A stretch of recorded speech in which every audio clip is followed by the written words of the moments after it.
Hello, and welcome to theCUBE and to this installment of the Persistent Partners Series. I'm your host, Shelly Kramer.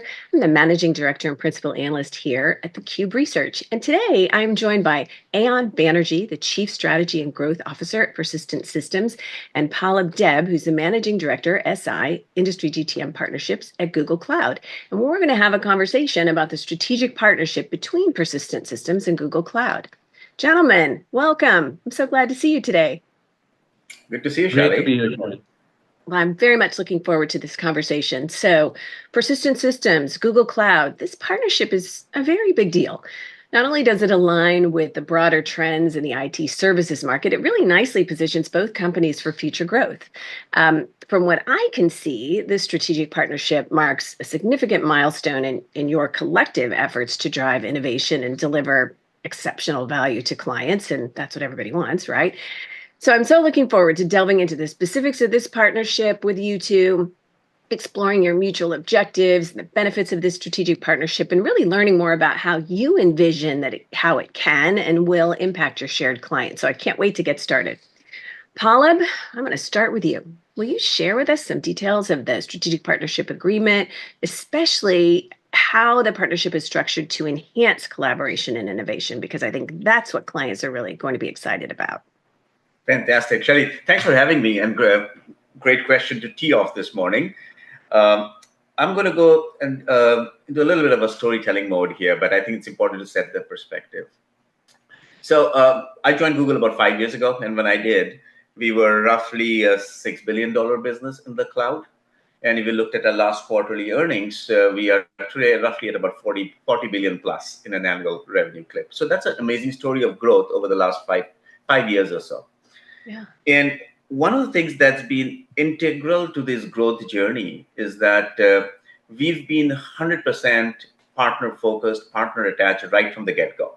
When we came into this business back in 2019, actually we've been in cloud longer than 2019, but 2019 is when Thomas Kurian joined, and the cloud orientation took on a whole new meaning altogether.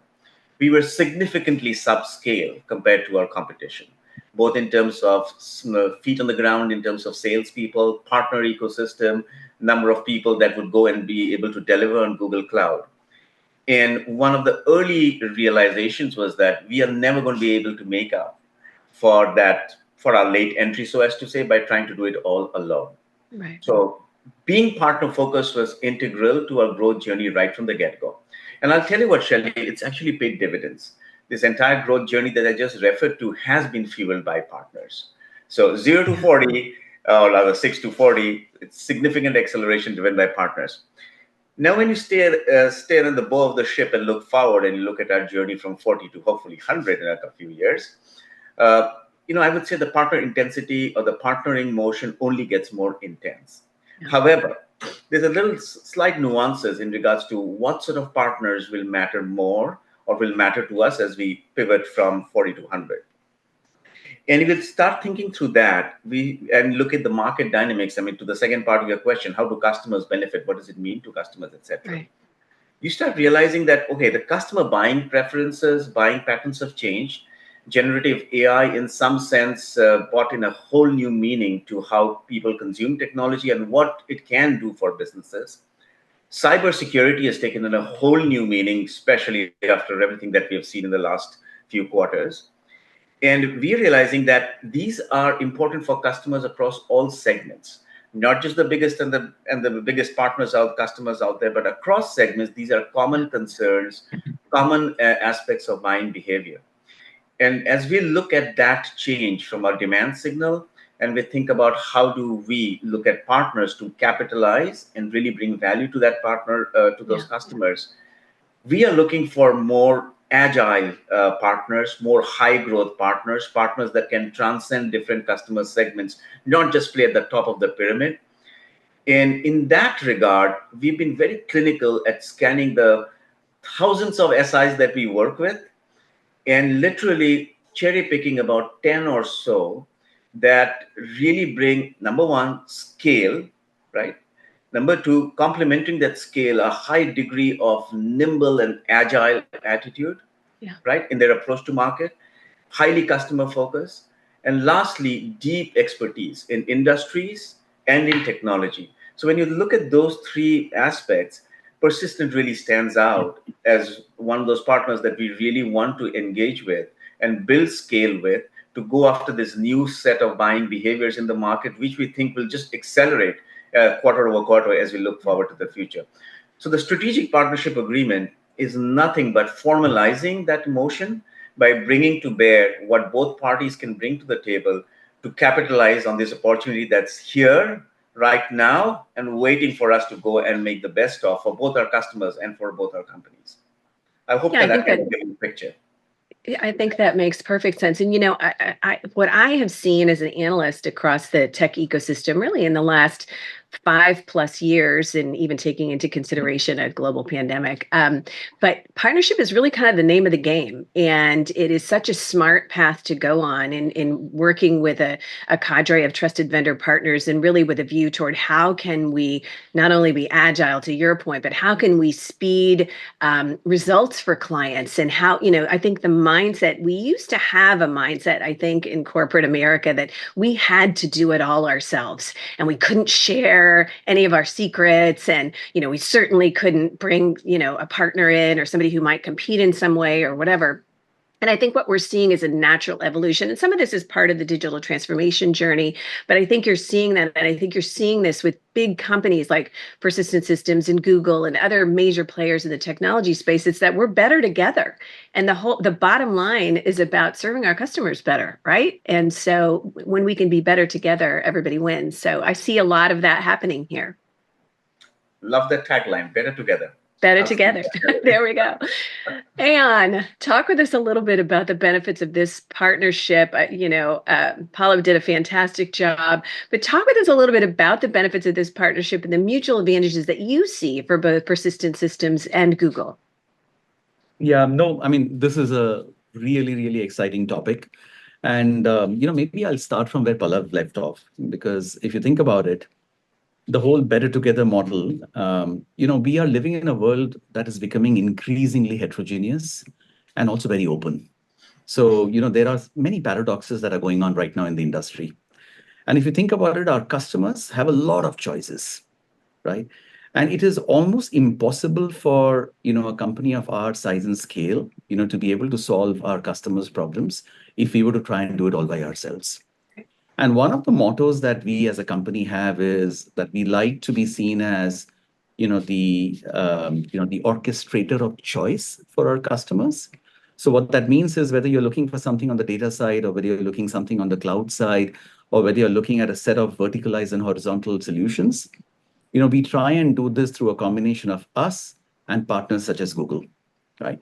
Now, if you really think about the SPA is really a culmination of something that has been in the making for the last decade. And Persistent as a company, I don't know how many people know this, but the word persistent comes from persistent in database. So that's something which for the last 30 years from the time we were conceived, by our founder, Dr. Deshpande, we've been true to our core. So we are very deep from a data standpoint. And over the years, the entire data stack is something that we take to our clients and really help them unlock the value of the data that they have, both internally as well as externally. And over the last decade or so, I would say that this data has suddenly started moving from indoors to outdoors to the cloud.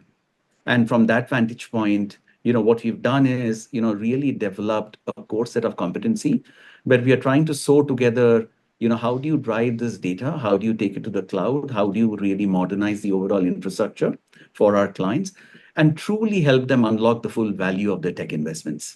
Yeah. So from that vantage point, we've obviously been very fortunate to have been partnering with Google Cloud.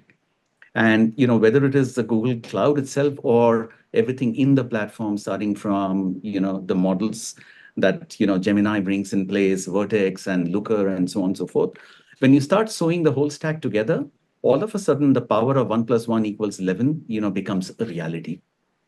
And that is something where, we are saying that, look, this strategic partnership agreement that we are now embarking on, it's a multi-year partnership.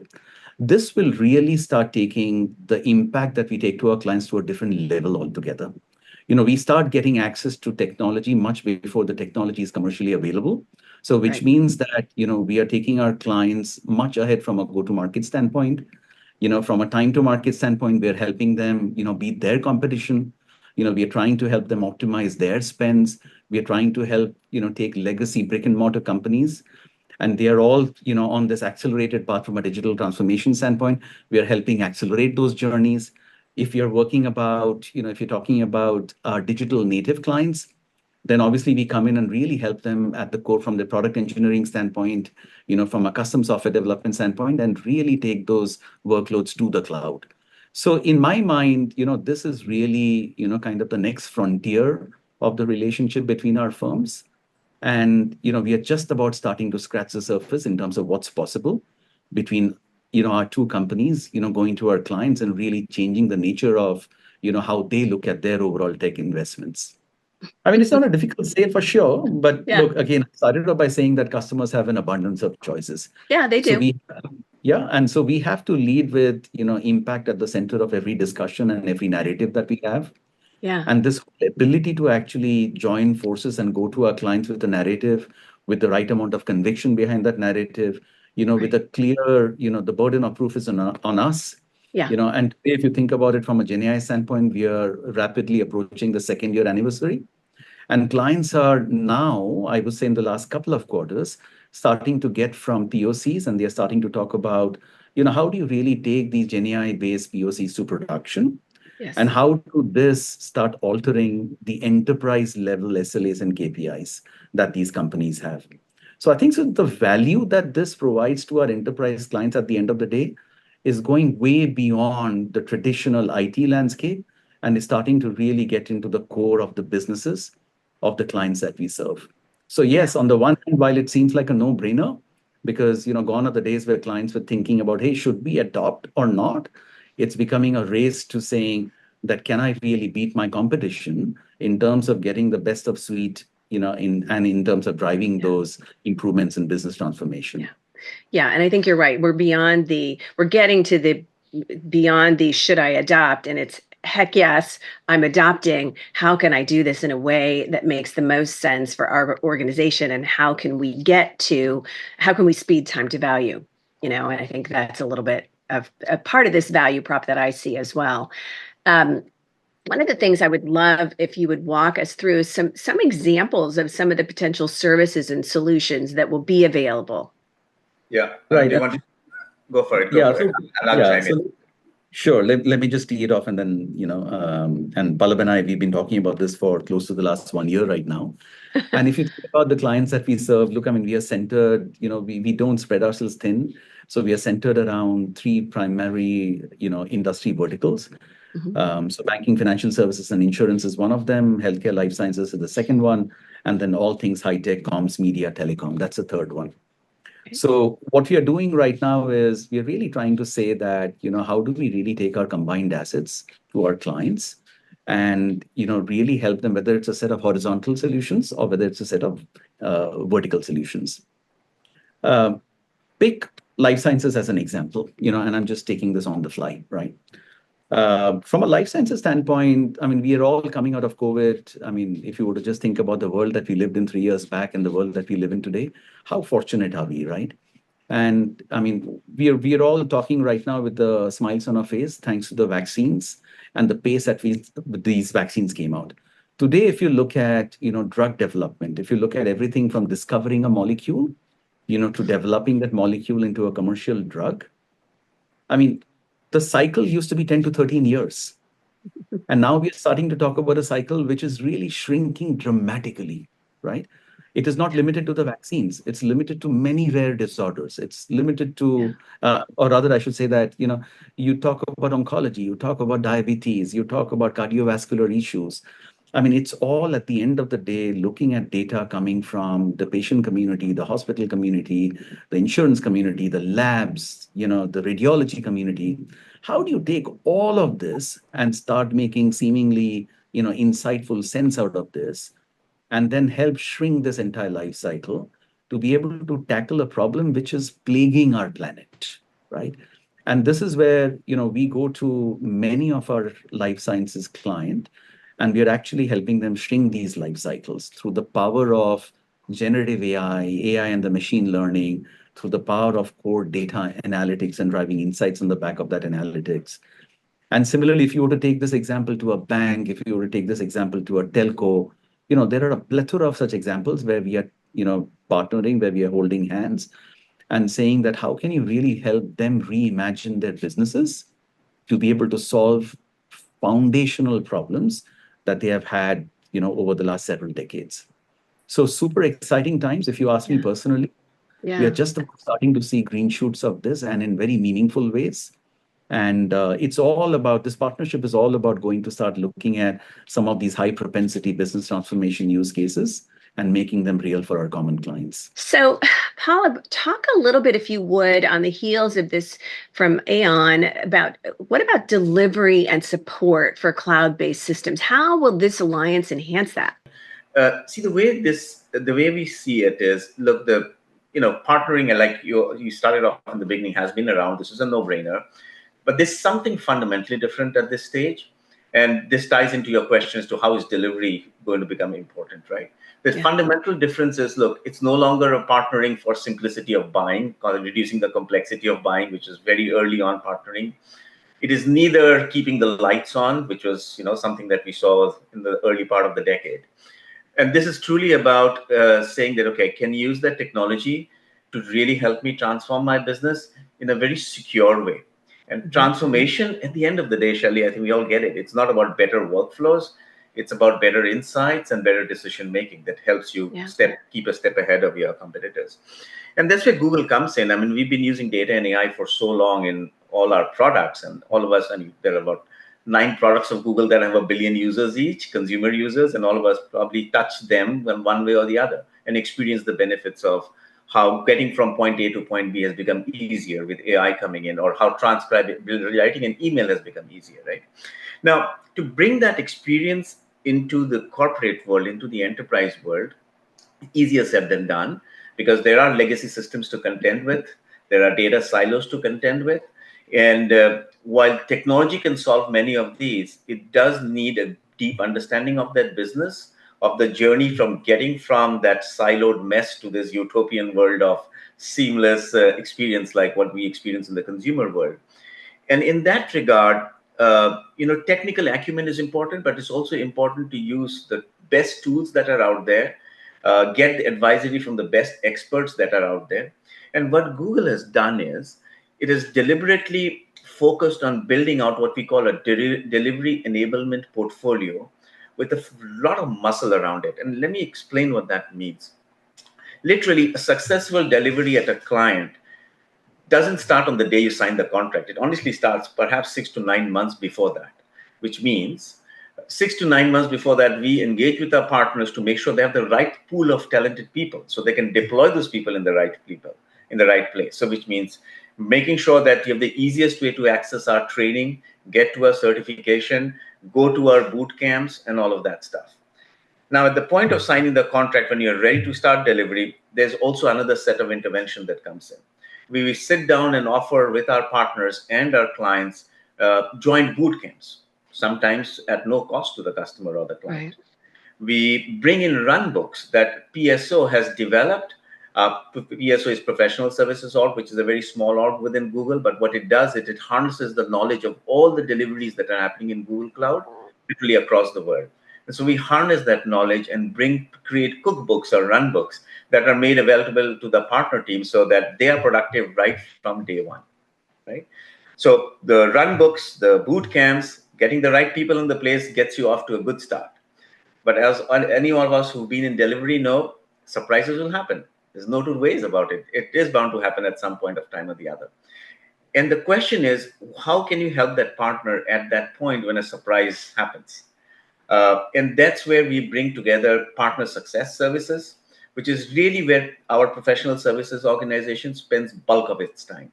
So what it does is it makes itself available to be proactively injected into complex delivery engagements, so we can come and advise the partner and the customer on the architecture, on the roadmap, on certain technical nuances, so that the delivery is really successful and we try and avoid those surprises. The good news is a lot of this stuff really doesn't come at a high price point or at any price point for partners and customers. This is Google injecting itself with its partners to make sure delivery is successful. And today, in the world of Gen AI, where technology is changing so fast, in the world where security is the number one concern, being able to bring the best of Google and our experiences of delivering these complex programs across the world and making it available at each point of truth, let's say, is really where we spend a lot of time and effort on. Yeah, that makes perfect sense. And really, I mean, it's been obvious. Obviously, I've been tracking Google Cloud for the last decade and watching that growth. And it's been clear that there's been a goal of aggressively growing that cloud business and expanding partner ecosystem. We see that on a regular basis. And then, that sales delivery, joint solution development focus. It's all very obvious, and I think it's working for you. It's working. I would say it's working. Partners seem to be, it resonates with partners. Yeah. They see that this is truly partner-focused company. We actually have a mandate internally that 100% of our engagements have to have a partner on them. And it's kind of governed right at the top. So there's a high focus on partnerships, and not just partnerships for the sake of a checkbox. Our field teams realize that, hey, we are built internally within Google, we are subscale in our ability to deliver. We need partners to deliver. Yeah. People realize that Google isn't typically the destination for just lift and shift. People come to Google for transforming their businesses, which means you have to start with an innate understanding of the business on day zero. And you have to start with a good technical background so you can bring value quickly. Like we said, accelerated time to value. Right. And so that means that we engage early. So we don't engage after a deal is closed or after a contract is signed. We try to bring in early. And this strategic partnership agreement really brings more intentionality and muscle around this whole process. It's like saying, hey, Persistent and Google, let's look at where we are headed for the next 3 years. Look at which accounts we want to target, which solutions we want to take to market, which markets do we want to penetrate, and bring that early engagement into every facet of our motion. Well, it's early engagement and strategy. That's obvious that it's really a strategic focus that's infusing everything that you're doing. Absolutely. Couldn't agree more. Yeah, absolutely.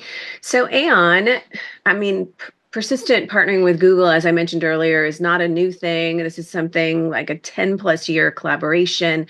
I'd love it if you would walk me through, from your point of view, some highlights of that collaboration, and, maybe talk a little bit about the role that your ecosystem, your partner ecosystem at Persistent plays here. Absolutely. Very happy to do that. Look, I think so the hallmark of this partnership has been that, we've been really keeping the client at the center of everything. And we've been constantly engaging with, the tech disruption that the industry is looking at, and saying that how do you take advantage of the tech disruption to the value of our clients? And to that extent, we've gone to the extent of building out centers of excellence across cloud. We've gone to the extent of building out, data and AI and ML-based, centers of excellence. We've even gone to the extent of making acquisitions of companies who were, very focused on the Google Cloud ecosystem. Right. And essentially what we did is, when you look at choice points that are available to larger companies like us, once you acquire an organization, is you integrate them, to an existing setup. I think so what we've done is, we've, actually acquired a company, we got that in, which was a 100% Google Cloud focused company. And we made that the epicenter of all things Google Cloud within Persistent.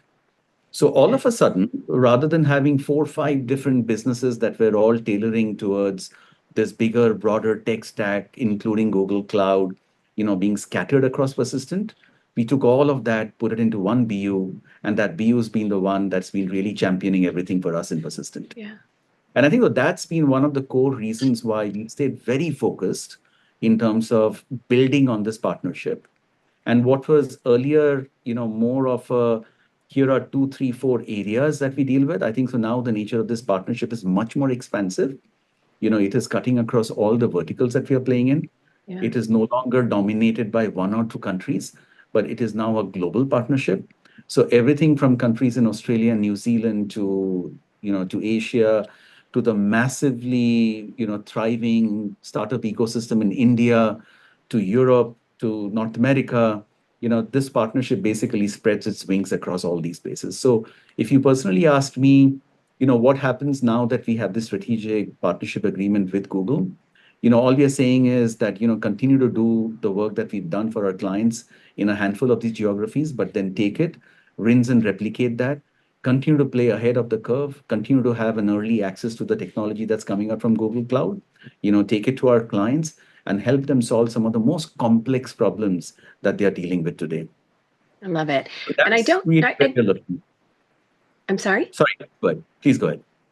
No, well, my next question was just really going to be, I'm Persistent is not an unknown company, but I would love for you to just hit on quickly on, talk with us a little bit about Persistent's reputation in the public cloud space and your delivery expertise chops. I think that plays kind of a significant role here. Yeah.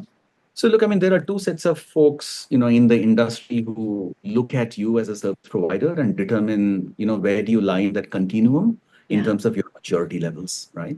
One are, of course, our clients in terms of the trust that they bestow upon the service provider. And the second is, of course, the analyst community. And if you look at it, let me just pick on the analyst community for a moment.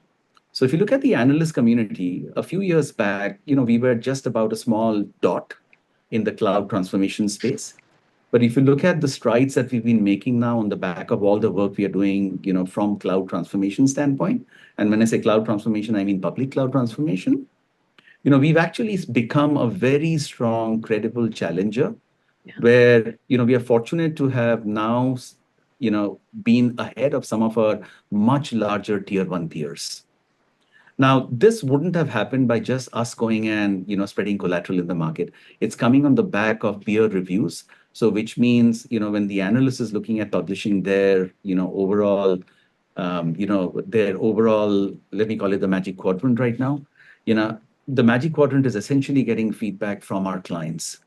The clients are coming in and saying that, here's a partner which is agile, nimble, small enough to really care, large enough to scale, and getting into the weeds of how do we really drive our cloud transformation journey, plan that out, implement that, and then run it. And we do this again and again across all the industry vertical that we are playing in.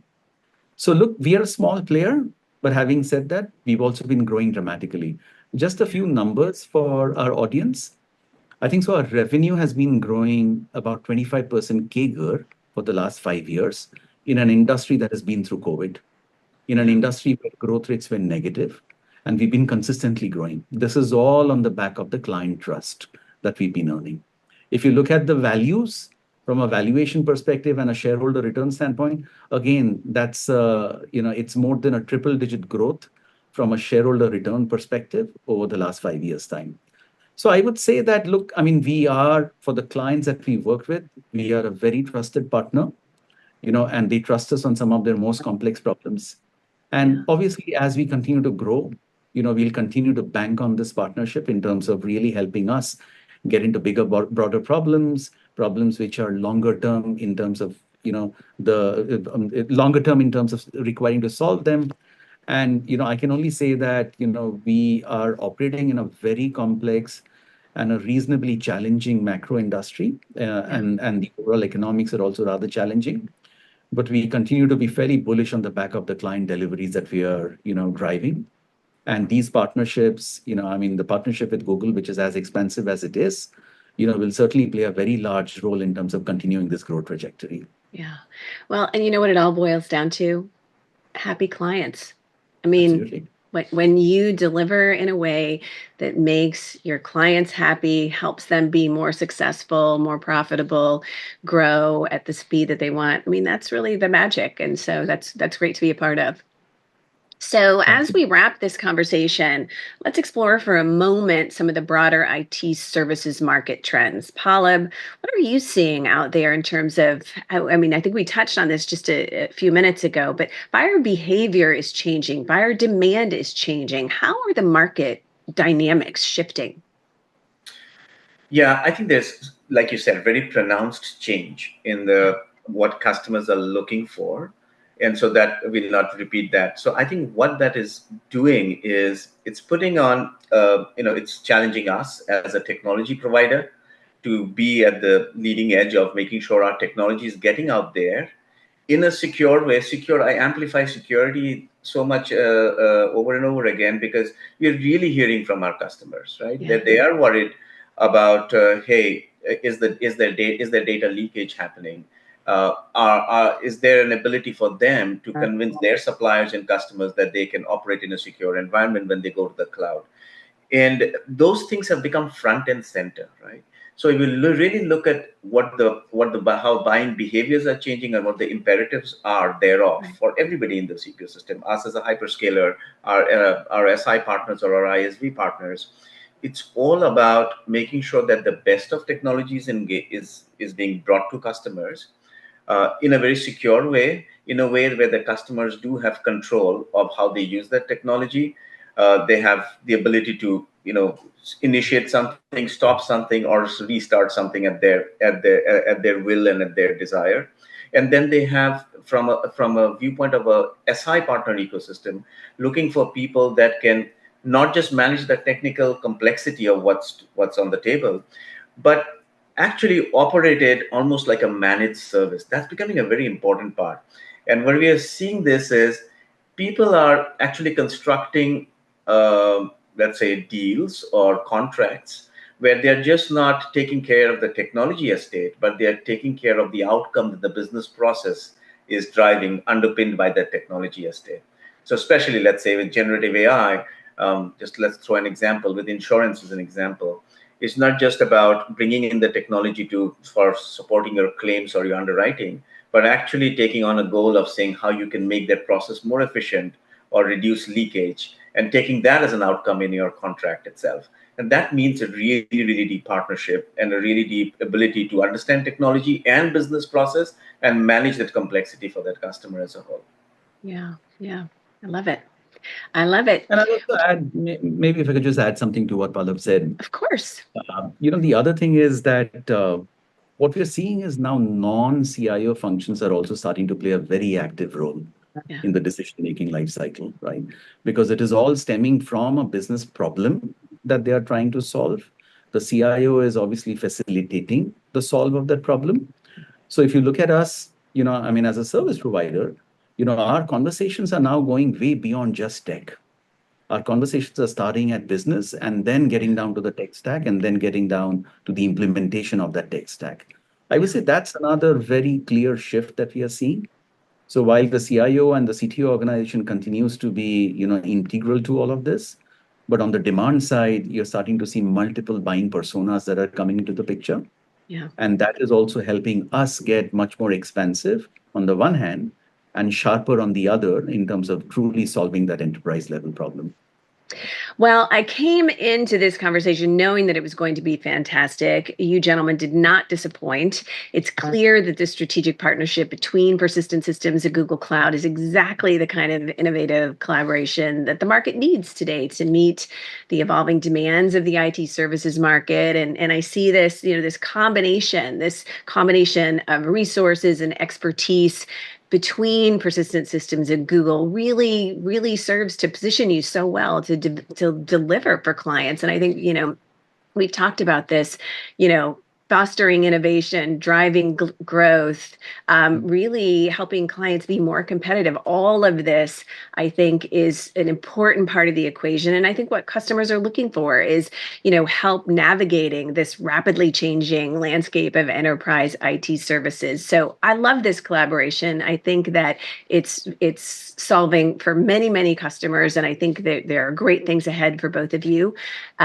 Ayon Banerjee, Chief Strategy and Growth Officer at Persistent Systems, Pallab Deb, Managing Director, SI and Industry Go-to-Market Partnerships at Google Cloud. You've been amazing. Thank you so much for joining me today, for sharing news of this collaboration between your companies. And I am guessing there will be good things ahead for both of you and for your customers as a result. And to our audience, thank you for joining us here at theCUBE, your source for enterprise and emerging tech news. I'm Shelly Kramer, and we'll see you next time.